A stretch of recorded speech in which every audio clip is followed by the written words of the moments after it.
Sejumlah imigran Rohingya diduga sempat melakukan aksi mogok makan.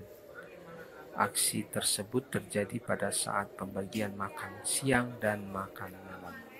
Seratusan imigran Rohingya yang ditampung di Balai Mesraya Aceh dilaporkan sempat melakukan aksi mogok makan.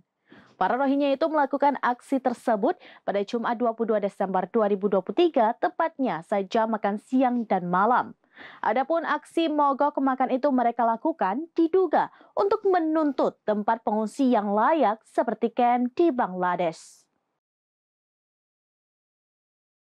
Ratusan imigran Rohingya yang hingga kini masih ditampung di Gedung Balai Mesraya Aceh atau BMA diduga sempat melakukan aksi mogok makan.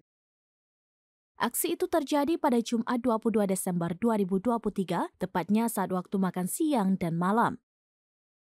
Namun, usai dibujuk cukup lama oleh petugas, akhirnya mereka pun kembali makan.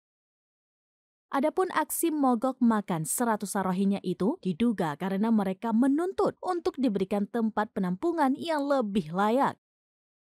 Hal ini dibenarkan oleh Kasat Tintelkam Polresta Banda Aceh, Kompol Suryo Sumatri Darmoyo pada Sabtu 23 Desember 2023. Kepada Seraminus.com, Suryo mengatakan kejadian mogok makan ini terjadi pada siang hari. Namun setelah dibujuk oleh petugas, mereka mau makan kembali. Kemudian aksi itu kembali terulang saat waktunya makan malam. Namun diduga karena merasa lapar, akhirnya mereka kembali makan.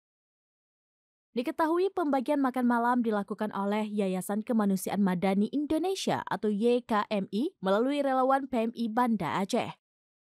Namun para imigran Rohingya ini justru melakukan aksi penolakan makanan atau aksi mogok makan. Setelah diberikan arahan oleh pihak relawan Rapi pada pukul 21.10 waktu Indonesia bagian Barat, barulah para imigran asal Rohingya itu mulai mengambil nasi beserta minuman yang dibagikan. Berdasarkan keterangan dari salah satu warga Rohingya yang berkomunikasi dengan petugas melalui aplikasi translator, para etnis Rohingya menuntut kejelasan penempatan dan hunian yang layak seperti di kamp Bangladesh. Sementara itu di lokasi, ratusan imigran Rohingya itu terpantau hanya dijaga oleh personel gabungan kepolisian, medis, dan Satpol PP. Sedangkan pihak UNHCR atau pihak lainnya yang seharusnya berkewajiban mengurus pengungsi tidak terlihat sama sekali. Kompol Suryo mengatakan ketidakhadiran UNHCR dan pihak terkait sudah terjadi sejak lama. Menurut pihak keamanan Polresta Banda Aceh, para imigran Rohingya menuntut penampungan dan penyajian makanan yang harus sama seperti yang ada di Cox's Bazar.